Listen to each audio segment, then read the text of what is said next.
राजस्थान में चुनाव परिणामों को अब कुछ घंटों का ही समय बचा है। हर कोई व्यक्ति इस बात का इंतजार कर रहा है कि कल सुबह 8 बजे जब परिणाम शुरू होंगे, तब हम लोग ये जानेंगे कि हमारे विधानसभा से कौन जीत रहा है, कौन हार रहा है।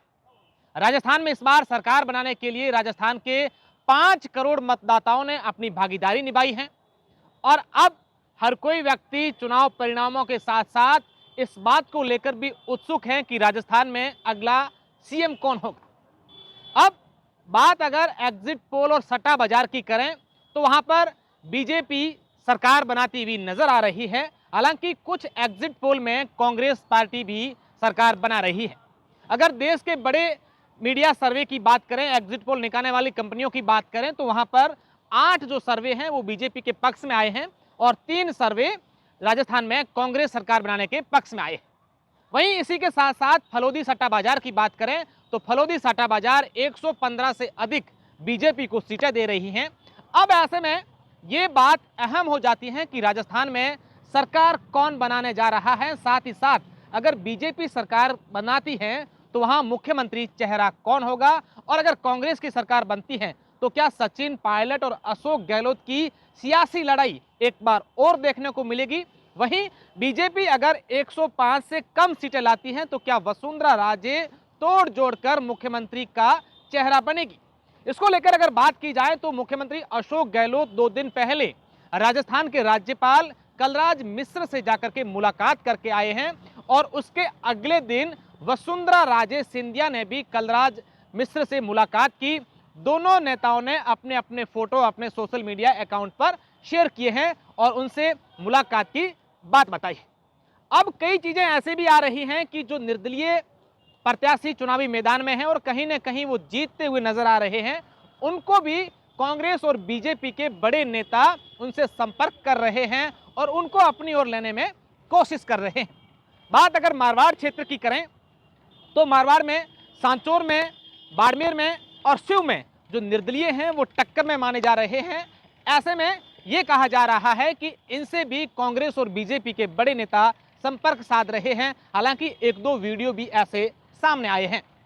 वसुंधरा राजे सिंधिया की बात करें तो ऐसा माना जा रहा है कि राजस्थान में 100 के करीब 105 या 95 तक राजस्थान में बीजेपी सीटें लाती हैं तो वसुंधरा राजे सिंधिया भारतीय जनता पार्टी सरकार में मुख्यमंत्री चेहरा होंगी। वहीं जिस तरीके से कुछ एग्जिट पोल जो है कांग्रेस के पक्ष में आ रहे हैं और अगर कांग्रेस इसी प्रकार की सीटें लाती है, 90 और 100 के बीच में सीटें अगर कांग्रेस पार्टी की आ जाती है तो अशोक गहलोत कहीं ना कहीं उस गणित को बिठाने में फिट हो जाएंगे जिसमें अशोक गहलोत मुख्यमंत्री बन जाएं। हालांकि ये बातें भी हैं कि अगर कांग्रेस की जो है सरकार बहुमत से आती है, 120 से प्लस सीटें आती हैं, तो वहां पर सचिन पायलट को भी मौका दिया जा सकता है। लेकिन जिस तरीके से चुनावों से पहले अशोक गहलोत लगातार ये बयान देते रहे कि राजस्थान में जनता है राजस्थान की, वो मुझे सीएम के पद के रूप में छोड़ना नहीं चाहती है, मैं तो सीएम नहीं बनना चाहता लेकिन ये पद मुझे नहीं छोड़ रहा है। इस प्रकार के कई बयान जो हैं अशोक गहलोत के आए थे, उससे साफ जाहिर है कि कांग्रेस की अगर सरकार बनती है तो आने वाले दिनों में कांग्रेस की आपसी सियासी घमासान की जो खबरें हैं वो जरूर देखने को मिलेगी। क्योंकि जिस तरीके से चुनावों के कुछ दिन पहले अशोक गहलोत और सचिन पायलट की कई तस्वीरें, चाहे होटल्स की हो या फिर एयरपोर्ट की हो या राहुल गांधी के साथ की हो, तो कई तस्वीरें ऐसी सामने आई हैं जिसमें दोनों एक साथ हंसते खिलते नजर आ रहे हैं। तो अब ये भी कयास लगाए जा रहे हैं कि इसको लेकर सचिन पायलट को कोई आश्वासन, बड़ा आश्वासन कांग्रेस आला कमान की ओर से दिया गया हो। अब वहीं दूसरे खेमे की बात करें तो बीजेपी में इस बार बीजेपी ने पहली बार राजस्थान में बिना सीएम चेहरे के चुनाव लड़े हैं और ये कहा गया है कि यहाँ पर जो वो चुनाव हैं वो मोदी के नाम पर लड़े गए हैं, कमल के फूल के निशान के नाम पर चुनाव राजस्थान में बीजेपी ने लड़े हैं। तो अब ये बड़ी बात है कि राजस्थान में आखिरकार बीजेपी ने हर बार की तरह वसुंधरा राजे सिंधिया के चेहरे को आगे क्यों नहीं किया है।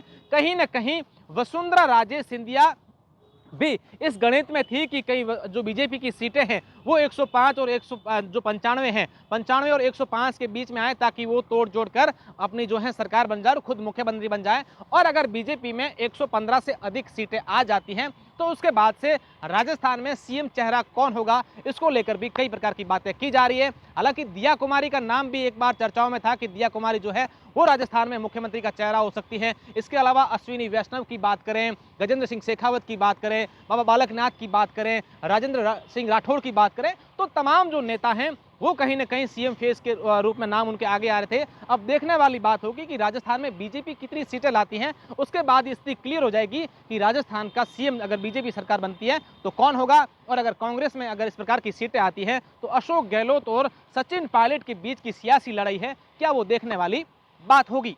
और कल जब मतगणना होगी तो तब हम आपको पूरे राजस्थान भर से एक एक अपडेट जो है सबसे पहले देते रहेंगे। तो आपने अभी तक हमें ट्विटर पर फॉलो नहीं किया है तो कर दीजिए, क्योंकि ट्विटर पर हम आपको सबसे पहले जो है वो अपडेट देते रहेंगे। साथ ही साथ हम फेसबुक और इंस्टाग्राम, यूट्यूब पर भी लाइव रहेंगे, लगातार आपको एक एक चीज बताते रहेंगे। तो आप हमें तुरंत प्रभाव से फॉलो कर दीजिए। धन्यवाद।